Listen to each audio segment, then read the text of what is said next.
Excited that you're joining us for the kickoff of Life After Kenyon. This is a virtual event series that we're starting that's intended to help students and recent graduates navigate the practical realities of life beyond the hill. So, in this session, Dan Rooker, class of 2012, is planning to talk about managing student loans, understanding employment benefits, navigating apartment living, the gig economy, and building a sustainable budget. So, if you have any questions throughout Dan's presentation, feel free to add them in the chat. But without further ado, I'm going to go ahead and pass it over to Dan to get us started. Awesome. Thank you, Emily. Appreciate you bringing me in. And thank you, everyone, for showing up. I think that just an interest in what life is like after Kenyon is all we're asking for. And it's hopefully to benefit you. I created this presentation thinking about my time at Kenyon. I graduated in 2012. I was a physics major, and I now do something that is totally different from what I studied, which I think you'll find everybody will follow their own path, but you will find that that tends to be the case. Tends to be the case unless you go to professional school afterwards to get your MD, MBA, JD, whatever it may be. For most of us that don't do that immediately, we start working a job that has nothing to do with what we studied, and that's just fine. What you do around your work or what you do when you get a job, I think is important. And for all of us at post-graduation, it's the first time we go through it. So this presentation is designed to hopefully help you think more constructively about that, to be a little more prepared. But remember, like, there's no script for this. Everybody goes and makes decisions and signs lease agreements and learns from it. I've moved 11 times since I graduated, and I'm now in a single family home. But I started in, an apartment after apartment after apartment in city after city, from, DC to New York to Chicago. And lots of changes have happened in my personal life since then, and that will happen for you too. This is just a small sliver of that. So up on screen, what you should see is just this title slide, Financial Literacy After Kenyon. Is that what everyone can see? Yeah, okay. And I've just put it in order of the first thing that I deal with in my professional life, which is I have two companies and am fractional CEO for another software company. But the two that I own outright, one of them has to do with student loans. And student loans is not as common at Kenyon as it might be at other universities, but it's out there. And if you leave Kenyon and go to grad school, 3 out of every 4 of you will have student loans. So, which is very different than the maybe 1 out of 4 of you at Kenyon. So it just depends there. But I'd say that advising parents, my other business, on how much to pay for their kids without like risking retirement for themselves. Usually, unless they have millions and millions of dollars, it results in don't pay for grad school. So 3 out of every 4 of you, if you go to grad school and you're going to get your MD, your JD, your DDS, if you want to become a dentist, you're going to have student loans. And if you go to one of the 34 dental schools, you'll have $600,000 to $700,000 in student loans. And that's very different from Kenyon. So that's why I put loans first. Benefits are about work. Housing is about living after Kenyon. And then I have a few other interesting slides, I think. So this first slide talks about that 56% of college students graduating with student loan debt. That's like if you have $1 in student loan debt. That does not capture the full spectrum of how much people owe or don't owe. And I'd say that at Kenyon, it's just less common to have student loans. I graduated with student loans. I had about 29,000, which is about the maximum you can take out in your own name in federal loans. That worked like 5,500 my first year, 6,500 my second year, 7,500 and 7,500 for junior and senior years. And then there was accrued interest and origination fees. So that's how it got to 29,000. The 75% of professional degrees borrowing student loans for their education, three out of every four, uh, that's just like the spectrum's different there. It's not $29,000. That's nothing compared to grad school in terms of cost. And there are varying degrees of amounts. In Chicago, if you go to UIC Dental School, it's 650,000. If you go down to Columbus, OSU Dental School, it's like around 450, 500. Uh, and then medical school is just lower cost, but still pretty high.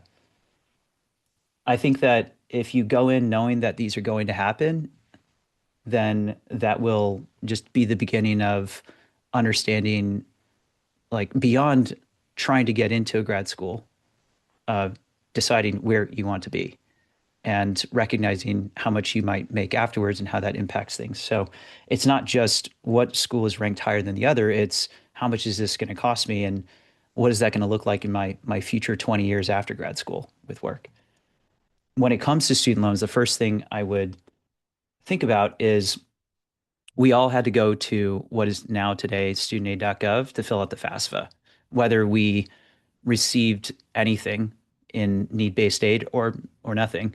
We had to go to fill out the FAFSA because a lot of merit-based scholarships queue off of that.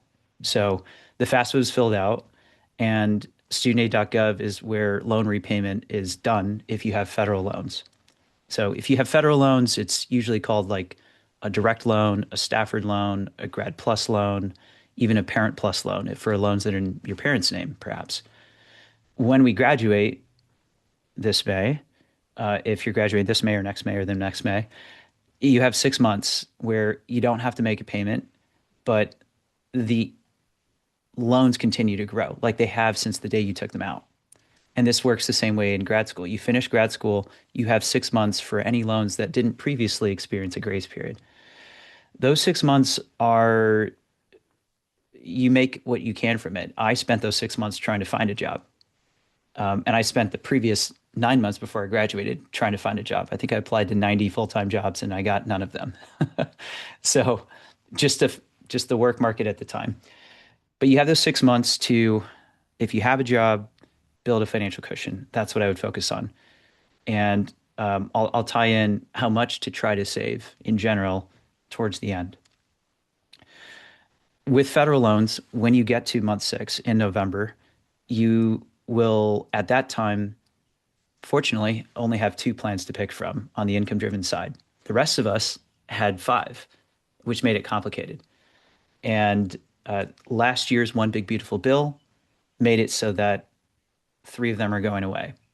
So I would think of it as I have two plans that are based off of how much I make, and they're called income-based repayment. That's one of them, and repayment assistance plan. That's the other.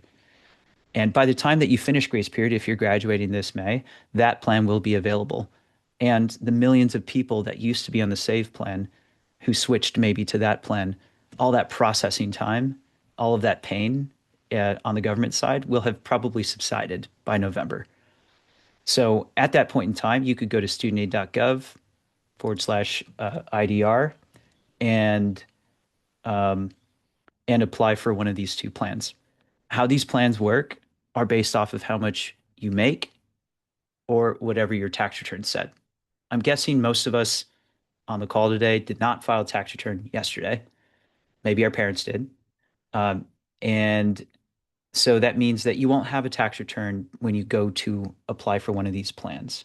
You'll have your recent pay stub. And if your recent pay stub uh, annualized says that you make less than $20,000 a year, then your payment on IBR would be zero. And your payment on RAP would be about $10 a month. RAP has a minimum payment of 10, and IBR can be zero. That would, if you're in that situation, that would buy you more time to find a job that pays more. If your paycheck says that you make $50,000 on an annual basis, let's use, we'll leave it on California. So 50, and you go to, hopefully everybody can see this, apply for the RAP plan, your payment would be $200 a month, making 50,000 on an annual basis. And if you apply for IBR, it's $221 a month, So 208 versus 221, pretty close. But as the income goes up, you'll see that there's IBR is lower than RAP, and that's just because of how the calculation works. This right here is an easy one to describe. That is the RAP plan's calculation is 10% of your income. So 10% of $100,000 is $10,000. $10,000 divided by 12 is $833 a month. The IBR plan is a little bit different in how it calculates things. It's a little more generous. It starts with the 100, it reduces it by about 20, and then it multiplies that by 10%, divide by 12 to get your payment. Um, when you make under 100, the RAP plan does not do 10%. It scales up over time. So if you make 90, it's 9%. If you make 80, it's 8%, and so forth. But it has a minimum payment of $1. So if you just want to know what the payment's going to be, you can go to my company's site. It's free, gradloanadvice.com/calculator. You can also go to uh, studentaid.gov, and they have a loan repayment simulator, but you have to like plug in your loans or log into your thing. So it takes a few more minutes. It will get you to the same result. It won't show it as cleanly as this, but but that's how you can estimate what your payment's going to be later. The standard plan is the third option, which is I call that a paid off plan. And it's like any other loan. Credit card, mortgage, car loan, all those loans solve to pay the loan off at some point in time. And they're not based off of how much you make. So they just take the balance and then amortize the payment over 10 years, 15 years, 20 years, 25 years. For most of us, if we have any undergrad loans, it's going to be a 15-year loan at Kenyon. Like if you maxed out the amount you could take, so you took 29,000 like me, it'd be a 15-year repayment schedule. If you took less than $25,000 out from Kenyon, it's a 10-year repayment schedule. If you were to estimate that, let's say 25,000 was the number over 15 years, then this would be your payment, $225 a month. That would pay the loan off over 15 years. You'll pay $25,000 back to the bank. You'll pay $15,000 on top of that in interest. And that's how pay it off loans work. Okay. So those are federal loans. Federal loans are all handled through studentaid.gov. Uh, Federal Department of Ed loans are handled through studentaid.gov. Perkins loans are handled through the Department of Health. Uh, your loans are at a loan servicer. Mine was at a loan servicer called Great Lakes when I graduated from Kenyon. Great Lakes doesn't exist anymore. Your loans are probably at a loan servicer called Nelnet or Advantage or Mohila. It doesn't really matter what the name is. It's just a loan servicer that contracts with the Department of Education to accept your loan payment, apply it to your loan balance, and that's it. What I wouldn't use the loan servicer for is advice. I also wouldn't submit applications to them directly. I would always submit them to studentaid.gov. You can submit them to either place, but loan servicers are temporary. They sign decade-long contracts with the Department of Ed, and when those contracts are up, they sometimes don't renew them. And if you did your paperwork with them, then your paperwork's gone. So if you want your paperwork to always be there, like your FAFSA applications were, do it everything through studentaid.gov. Whenever you're applying for a plan or switching to a different repayment plan, do it all through studentaid.gov. Private student loans are uh, different. They generally have higher interest rates, and so what I'd say about that is the reason why a lender offers a higher interest rate for a private loan than a lender who's offering to refinance your private loans when you graduate is because they are building in the fact that they won't receive any payments until you graduate. So they increase the interest rate. So like I was talking to someone who is a senior at Purdue this year, and Discover Financial Services offered a student loan with an 18% interest rate. That's like a credit card interest rate. But if you go to SoFi, which refinances student loans for folks who graduated, they're offering anywhere from 4.5 to 7% interest rate loans. So when this person who graduates from Purdue in May gets a job, the first thing she should do is look to see if she can refinance her 18% loan. Because if we go back to my other example earlier, where I showed 25,000 at, say it was all private, at 18%, this is how much more in interest that person would pay. And that used to say 15,000 over the same time period, and they'd have a higher monthly payment, 403 instead of 225. What that person should do immediately is see if they can find a better interest rate. And that would reduce the payment, same timeline, less money to the bank. What a common mistake I see with new grads is they forget to shop around right after they are in a financial position to shop around. A lender who's willing to refinance a private student loan will not refinance it if you don't have a job or you uh, have a credit card balance and uh, didn't pay that credit card balance often enough or on time. They will use these metrics to try to determine if you're a good person to lend to. And a private student loan originator, when you're in school, they know you don't have a job. But like I said before, they increase the interest rate for it. And they rely on people to not think about ways to save money afterwards, to just let inertia take hold. And that's why we're talking today. Don't let inertia take hold if you have private student loans. If you get private student loans in the future for grad school, because loan balance maximums were changed recently so that people will most likely have private loans. Don't let those private loans sit at their higher interest rates after you graduate. The last thing I'll put on this page here or talk about is public service loan forgiveness. That is not a different income driven plan. It's a subset of these two plans. These two plans are 20 years and 30 years long based off of your income. And the nice thing about them is they provide this flexibility. If you're at a low income part of your life, they have a low payment. They don't have this $400 or $225 fixed payment like I was looking at earlier. And if you work for a nonprofit, 501c3 institution, Kenyon College is a 501c3 institution. So a lot of colleges are that way. Hospital systems are 501c3, most of them. Cities, municipal governments, state governments, federal government, all of those, probably close to 60% of our workforce work in what's called work for a qualified employer. That qualified employer status is for the public service loan forgiveness program, which reduces the timeline from 20 years or 30 years down to 120 months. And so you pay payments based off of how much you make for 120 months. It doesn't have to be done all in a row. You can take a break, come back, move to a for-profit job, come back to a nonprofit job. Whenever you get to 120 months within the 20 or 30-year time frame and you have a balance, that balance is forgiven tax-free.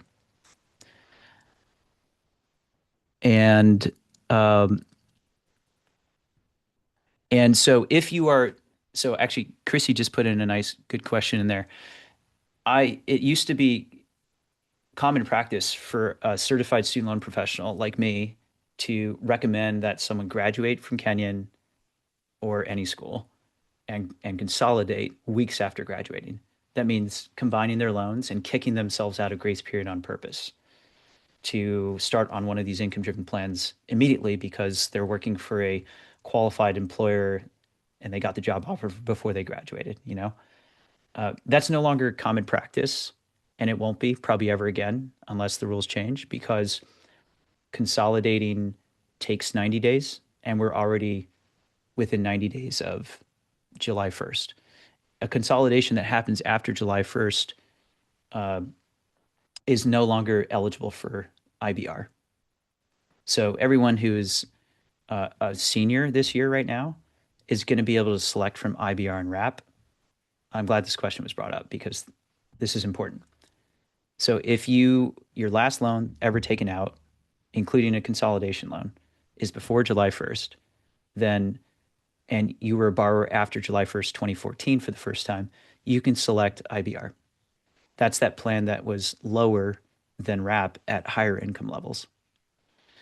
If you consolidate after July 1st, like your consolidation finishes after July 1st, or you take out any loans after July 1st. So that would be juniors, sophomores, freshmen. You may have loans after this. Then IBR is not a plan available to you. It's not an option. So it's just one plan, wrap. And and so it will be in a way more simple, more straightforward. But there will be millions of people that still have to make this decision between those two. I just say probably not a good idea to start a consolidation. Very few cases where it makes sense from here on out. I would so I love pointing out free resources. Our student loans and our PSLF on Reddit. My handle on there is Ask Grad Loan Advice. You can DM me there too. But our student loans and our PSLF are tremendous free resources. They're run by uh, the moderators of those groups. One of them owns the nonprofit studentloanborrowerassistance.org, and they promote and believe in not paying for advice around student loans.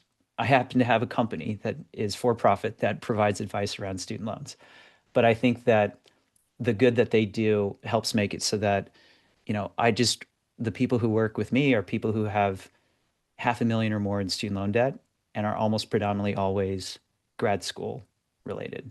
So they need the help. They want to make a decision. They want to pay a lot of money in an hour to talk about it, to talk to me or one of my consultants.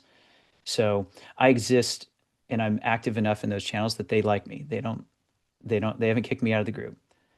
I would go into that group, post your question about student loans, tag me if you want, and I'll respond directly to it. But there's so many people that know about student loans in those groups that can be helpful. Just look to see that they're a top 1% commenter, and you can probably trust what they're saying. And then default, deferment, and forbearance. I thought those deserved a minute. Uh, Default happens if you don't make a payment for 9 months. So if you ignore your loans, and I did this for a couple months when I graduated, you don't make a payment. You're not required to after it becomes considered delinquent 30 days after the first payment's due, or 30 days after any payment's due and not received, it becomes delinquent. Delinquent's not good for your credit score, but default trashes your credit score.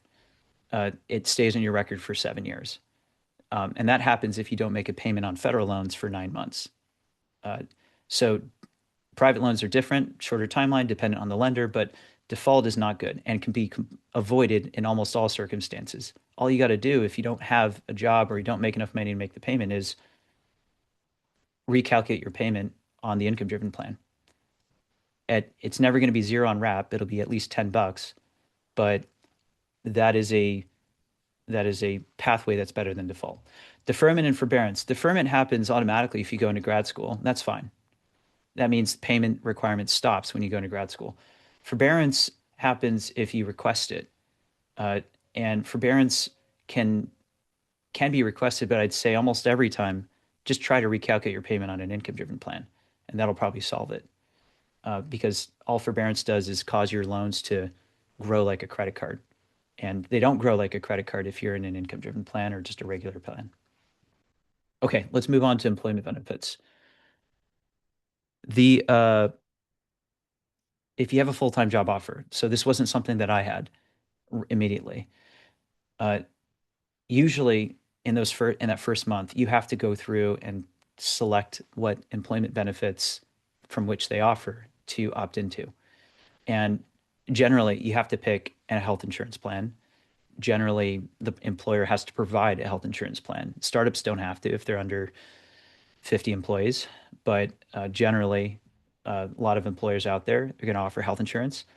You usually have two options. You might have six, but I would put them into two buckets. One of them is low cost, high deductible plan, and the other is just not the high deductible plan. Deductible is the amount that you need to pay out of pocket before the insurance company comes in and covers all of or part of the health insurance costs of a visit. What I would say about health insurance in general is preventative care, like going to see your um, primary care physician, going to um, do preventative work on a scheduled annual basis. That's usually just covered, whichever option you pick. So it's not the preventative care visits that are costly. It's the elective visits, or something bad actually happens and you need a lot of help and you're in the hospital for a while. Uh, I'd say that in the really catastrophic circumstance, like terminal illness is part of the what you find out, that both plan options are going to pay out about the same amount. There might be a $3,000 difference in total cost, period, even on $1 million case. But if you are a person that generally doesn't, you just do your preventative work and you are healthy, the low cost option gives you more flexibility to save because you have access to a health savings account. And a health savings account you can put money into, you can use it, but I would treat it as a long term savings account because you can invest it tax free too. Retirement plans. Generally, there's going to be a 401k or a 403b. Those two are just between for profit and nonprofit companies, generally a 401k or a 403b. They act the same way. You put money in from your paycheck, the company usually matches some amount. And what I would recommend is that you just put in for sure at least the amount to get the maximum match, because otherwise you're leaving money on the table that could have been yours. PTO. I was at another Kenyan's person's wedding this weekend. I was his best man, and I described him as understanding PTO before any of us had graduated. He just called it skipping class. He called those personal days. Uh, Pay time off is going to vary. Just read the policy and see how it works. Sometimes it's unlimited pay time off, but you find out when you work there with the culture that you're not expected to take any time off. You expected to work as much as you can. Others have 2 weeks of protected pay time off, but you find out when you work there that people generally take them 1 week at a time, or they always take them on Fridays in the summer. It just depends on the company and the place. I would go in with just open eyes and see how things work around the new place. Other perks that are there, those get wrapped under this umbrella called cafeteria plans, and the employer can choose what to provide. And there are all kinds of things under the sun in the cafeteria plans. I've seen things like gym reimbursement for people who work remotely.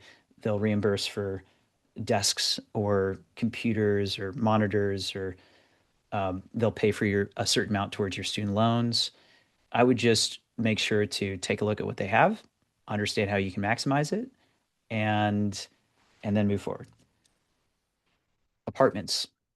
So, like I said earlier, I moved a lot in my first few years, and fortunately, we now have AI. I would use ChatGPT or similar, like Claude, to just throw the PDF that was sent to you from the broker, the landlord, the leasing agent, to understand what everything means. It's a long PDF. Your eyes will glaze over. Uh, and so I would just use that to generate a summary. If you live in a big city like Los Angeles, Chicago, New York, DC, look up the residential landlord tenant ordinance so you understand your rights. If you run into something that makes you uncomfortable, or you see something that you think should be fixed, but X, Y, or Z reason, I would just understand what rights you have. Like I remember we were in this apartment here, paying a lot of money for it, and we had a rat problem, and I didn't know how to handle that with the landlord in communication with a like a demand letter and to get it fixed, because our first couple attempts didn't result in anything, and we had like a rat nest underneath the house. So security deposits different on based on the city. Some cities require allow landlords to charge a security deposit. That's generally 1 month's rent. A move-in fee might be like in Chicago, the alternative, and that might be like half a month's rent. Either way, it's money up front before you sign a lease that you'll have to pay and be prepared for. A security deposit you see back, or sometimes see back at the end of the lease when you leave. Uh, Rent is always due in advance. I didn't understand this when I graduated Kenyon because I didn't have to sign a lease agreement. But you move in on the first of the month, that's when rent's due, not the third, not the 15th, and not certainly not the end of the month. You pay for it in advance.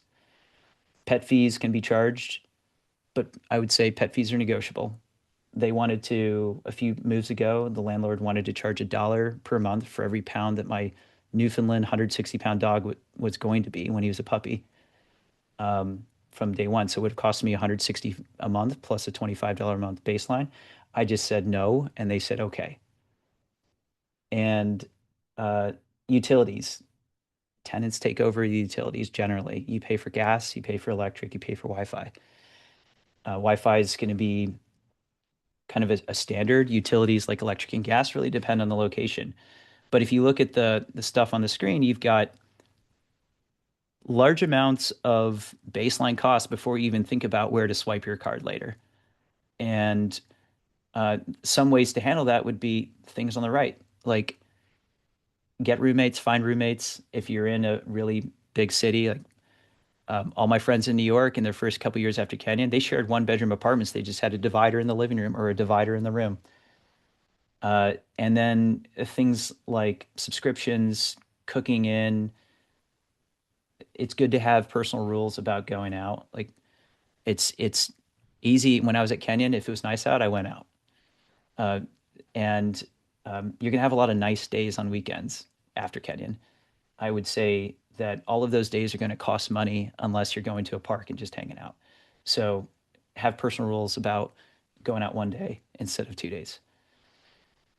The gig economy. So this is something that became more of a thing right around when I started at Kenyon and is very, very out there today. The gig economy is, for most of us, I think, it can be an additive thing that we do if our full-time job doesn't allow us to save or have fun in the way that we want to. But relying on that as a full-time thing is really tough. I went from Kenyon to Cleveland, to a city that I wasn't from. I'm from Oregon. I worked as a lifeguard because that was the nearest thing to me as a swimmer at Kenyon. I worked as a lifeguard. I worked with a few other swim teammates that are on that wall in the Lowry Center as a oh gosh, can't think of it right now. As a valet at private parties, driving cars around. I worked as an intern that same summer, 2 days a week in Columbus, driving that at a financial planning firm. And I worked at Starbucks 4 days of the week. So it was an 80-hour work week, 70 to 80-hour work week, and I was making minimum wage.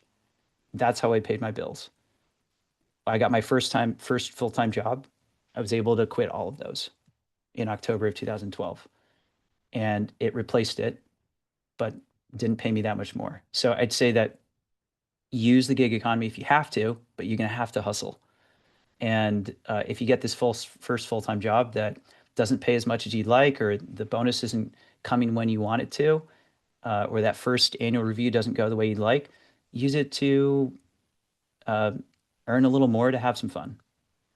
Or maybe, like in the middle of the screen, you find something that you're really passionate about that's different from what you currently do. And that's what a lot of us end up doing is we work one job and then we find something else that we're passionate about. And maybe it was just something that it was a hobby or we made a little bit of money doing it. And we ended up going full on into that later. I like to call a budget a spending plan. It's the same thing, but it sounds better, because then you have a plan for how to spend your money instead of feeling constricted by this thing called a budget. And um, what you want to insert above your spending plan is this minimum savings amount from your paycheck that you receive. Don't worry about how much comes out from payroll tax. Just look at what comes into your checking account, multiply that by 15% if it's a full-time job, and throw that into your savings account. And do that until the amount that you have in savings is equal to 1/4 of your annual salary. And then whatever is left over every month, you would go in and um, separate it out in the following way. And this is math that you can do before you get your first paycheck.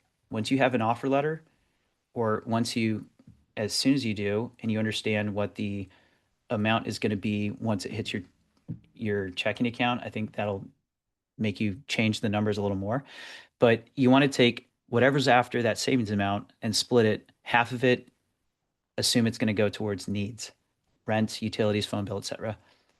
30% of it, assume it's going to go towards future expenses that you elect to do, like going to a festival or going to visit family. Uh, Other things that you swipe your credit card on at some point, but are usually happen, online.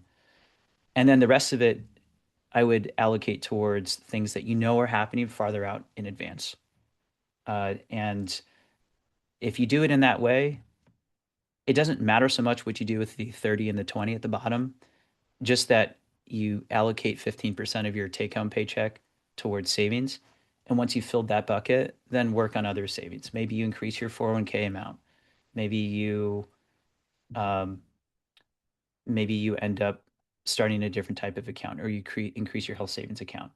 But this is probably one of the most important slides in the presentation, is having this rigidity around the amount you save so that you can have flexibility around the stuff that you like to do or might like to do. The trap that US consumers run into in general is not inserting this 15% savings number. And that's why our average savings rate is around 6%. And most of it happens within their 401k. This is a number that is above and beyond what you put into your 401k, because my target with clients is 20%. And so this here is the first part. This down here is things will naturally fall in. You will naturally make decisions around what's left. Um, but what consumers generally do is they say yes to these things, and then whatever's left, they save. And what commonly happens is there's nothing left to save, because they said yes to X, Y, and Z too soon. I think I went the wrong direction. Here we go. On the budgeting side, you can use apps, spreadsheets. I used a Google sheet for an Excel sheet for a long time, and then apps caught up and started to be much easier to make the work easier, especially when my partner came into the picture and she and I were trying to figure out how to speak on the same page. Apps make it much easier. Monarch Money is a best in class app. It's an app that I pay for with my clients, but it's not expensive, for the amount of work it does to just track things and go back in time and help you set up rules and categorize the things that happen. It helps make it so that you're not spending too much time figuring out what you spent and where and how. Um, the one below it is one that's much harder to do, but actually doesn't take up a ton of time. Every time you get a paycheck, just take 15 minutes alone to review in the app, maybe how the last paycheck got spent. And then the act of thinking what you're going to do with the next paycheck, starting with saving 15% and setting it aside, that habit builds this muscle that you don't currently have. And once you build it, even for 4 or 5 months, you're doing better than 90% of people out there. So if you can do that every 2 weeks, you do set aside 15 minutes to just check manually what's going on. You will be a better saver than a lot of people out there, and you will be building a habit that helps you build wealth long term. Um, I spent a lot of time on each of these slides, so I think that we'll skip over this one. Are there any? Wow, it took us all the way to almost 12. We only got 5 minutes. So, questions, thoughts, comments, concerns? I'm an open book. I will say, like, you can email me, danjrooker@gmail.com. You can connect with me on LinkedIn. My name is Dan Rooker on LinkedIn, and I'm an open book. Happy to talk to you about personal finance, your journey. Uh, I think that the only thing I'd ask is that you, like, when I throw out posts on personal finance on LinkedIn, just like it, follow it, share it, because uh, it's how other people learn.